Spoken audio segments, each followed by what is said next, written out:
¿Qué tal, jóvenes? Bienvenidos a la asignatura Introducción a la Investigación. Les saluda el máster Manuel Lázaro y ya estamos con el tema epistemología. El objetivo de la clase es analizar las diferentes teorías de la epistemología, también conocer los fundamentos del conocimiento científico. Como introducción, podemos indicar que la epistemología es una rama de la filosofía que se desprendió de la gnoseología, y la epistemología sobre todo se enfoca en el conocimiento científico o ciencia. Proviene de voces griegas como episteme, que significa conocimiento científico, y logos, que significa tratado. La epistemología es un término creado por Jean Frédéric Ferrier en 1854. A lo largo del tiempo ha tenido muchas teorías y lo podemos dividir en 4 periodos. El primer periodo, sobre todo el que se da desde las teorías de Platón hasta la de Bertrand Russell, donde prácticamente la epistemología pues, se enfoca en el estudio de la naturaleza, los fines del conocimiento científico, la clasificación de las ciencias y la posibilidad de construir ciencia a partir de la observación. Luego tenemos el segundo periodo, prácticamente con la creación del Círculo de Viena, basándose en teorías como el empirismo lógico y la lógica de la matemática de Russell, pasando por otros autores. El tercer periodo es el que denomina Einstein como la epistemología artificial, porque no se enfoca prácticamente en el conocimiento o en el método científico o en la ciencia. Se enfoca más bien en otros tipos de temas que no prácticamente pues vienen a aportar a métodos científicos. El cuarto periodo se enfoca en el renacimiento de la filosofía. Ahí tenemos exponentes como Karl Popper o Mario Bunge.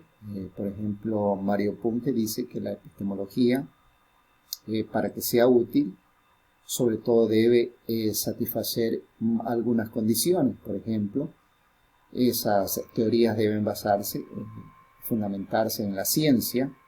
Otro de los aspectos que dice Bunge es que se debe ocupar de problemas filosóficos que se resuelvan a través de investigaciones científicas, que sean pues realizados a través de métodos y teorías de la ciencia, y a la vez que deben proponer soluciones que sean capaces de distinguir entre lo que es ciencia auténtica o pseudociencia, y también que sean capaces de criticar programas o resultados erróneos.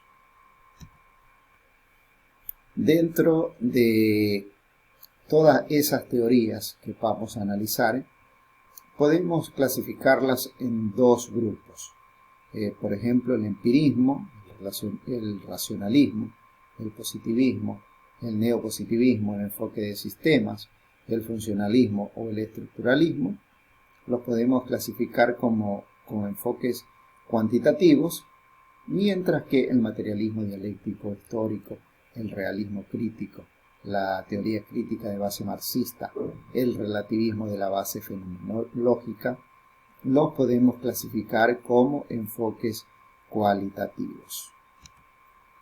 Aquí tenemos entonces el empirismo, que sobre todo se fundamenta en que el conocimiento lo podemos adquirir a través de sensaciones y percepciones, ¿no? Tenemos representantes como Francisco Bacon o como John Locke, que dice que no hay nada en la inteligencia que no haya pasado por nuestros sentidos.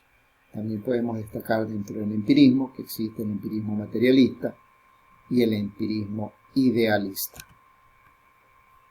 Otra de las teorías es el racionalismo, donde René Descartes dice que la única fuente del conocimiento humano es la razón y el pensamiento, ¿no? Aquí destacamos aquella idea, aquel pensamiento de Descartes que dice pienso, luego existo, ¿no? Donde prácticamente se fundamenta la teoría en que el conocimiento humano se lo adquiere pues, a través de la razón y el pensamiento.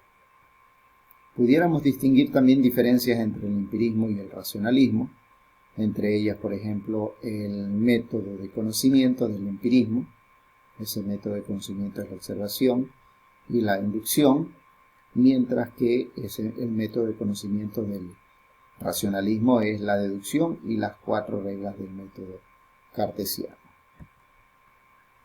Otra de las teorías es el positivismo, que plantea que la ciencia no debe especular, sino que debe limitarse a observar, a medir y a describir los objetos.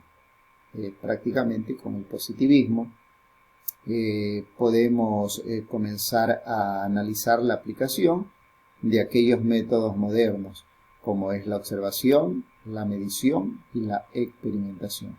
Estamos hablando del siglo XVI y siglo XVII. Otra de las teorías es el materialismo dialéctico, creado por Carlos Marx y Federico Engels. Esta teoría también es desarrollada y apoyada por Lenin y por Mao Zedong en el siglo XX. El materialismo dialéctico nos habla de la cosmovisión amplia del desarrollo de la naturaleza, de la sociedad y del pensamiento. Es decir, que para adquirir conocimiento, pues nosotros tenemos que tener ese contexto de la naturaleza, de la sociedad y del pensamiento, ¿no?, para poder llegar a ese conocimiento, ¿no? Ellos plantean también 4 leyes, como es la ley del cambio, la ley de los saltos, la ley de la unidad y de la lucha de contrarios, y la ley de la negación de la negación. Cada una de estas leyes, pues, sustentadas de una manera práctica, como por ejemplo la ley de la negación, donde de pronto una teoría o una tesis políticas llega al poder, pero estando en el poder, pues se olvida de esa tesis y prácticamente se convierte en una antítesis. El materialismo dialéctico también plantea algunas orientaciones metodológicas para el conocimiento, por ejemplo, que se debe partir de un análisis concreto, que se debe partir desde una teoría a una práctica, ¿no? Y así ellos esbozan unas orientaciones metodológicas para llegar al conocimiento. Tenemos luego el neopositivismo, que prácticamente es la tercera etapa del positivismo y que sobre todo indica, por ejemplo, uno de sus exponentes, Reichenbach, dice pues que la epistemología es la reconstrucción lógica de la ciencia mediante el análisis de esos contextos de la justificación, por ejemplo, de aquellos documentos que han sido ya producidos en base en la investigación científica, por ejemplo, libros, informes o artículos, ¿no? Es decir, el análisis de esos documentos científicos para de pronto aportar a esa teoría o a esos conocimientos. Tenemos el enfoque de sistemas, que sobre todo se apoya en teorías como la teoría moderna del desarrollo, la teoría crítica del modo cultural o la teoría general del sistema, ¿no? Sobre todo ellos afirman que un sistema es un conjunto de elementos interdependientes y por ende dependientes los unos de los otros. Es decir, que para llegar a un conocimiento a través de esta teoría de enfoque de sistemas, tenemos que conocer el sistema y sus elementos. Tenemos que investigar, analizar, observar al sistema y sus elementos para llegar al conocimiento.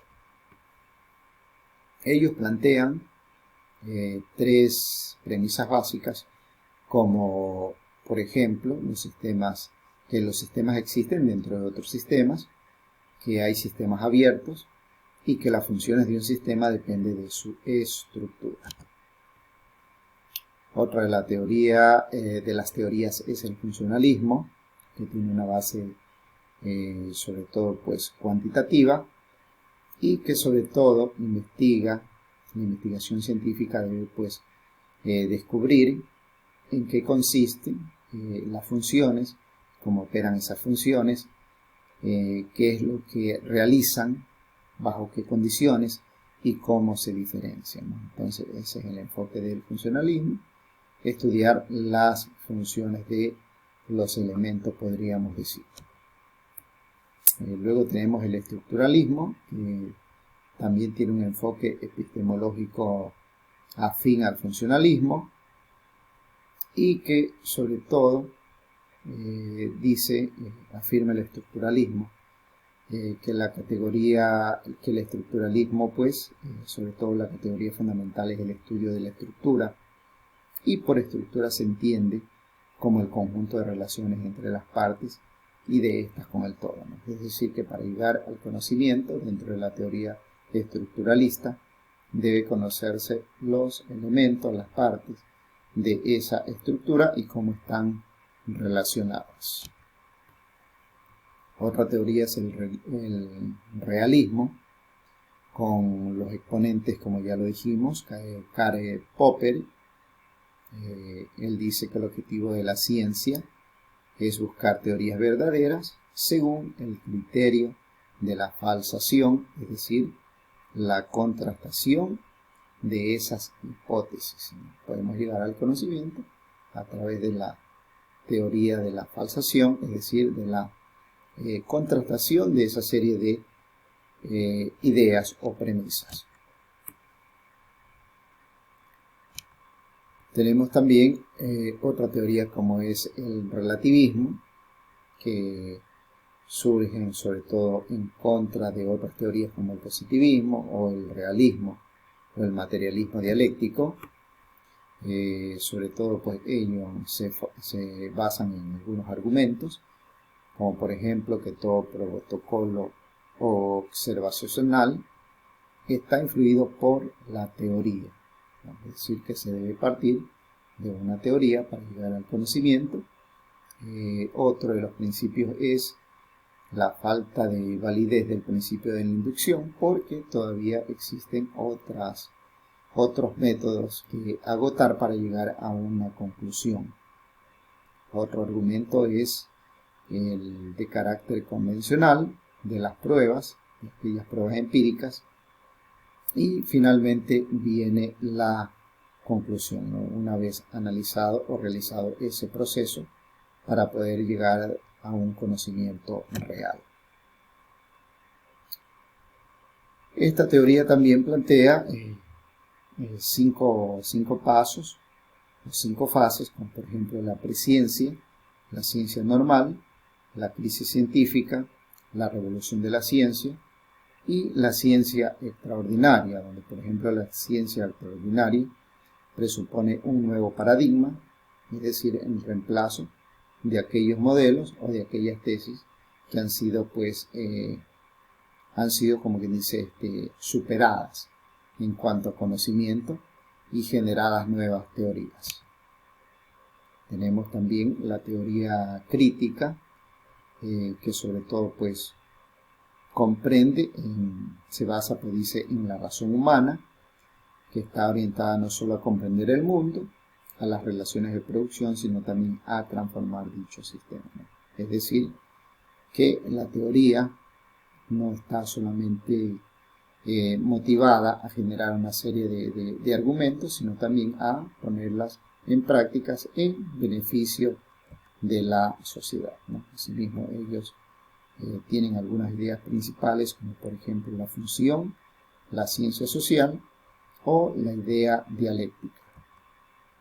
En conclusión, al transitar en el mundo cotidiano, nosotros conocemos nuestro entorno, pero cuando ese entorno lo hacemos, o ese conocimiento lo hacemos de manera estructurada y planificada, llegamos al conocimiento científico.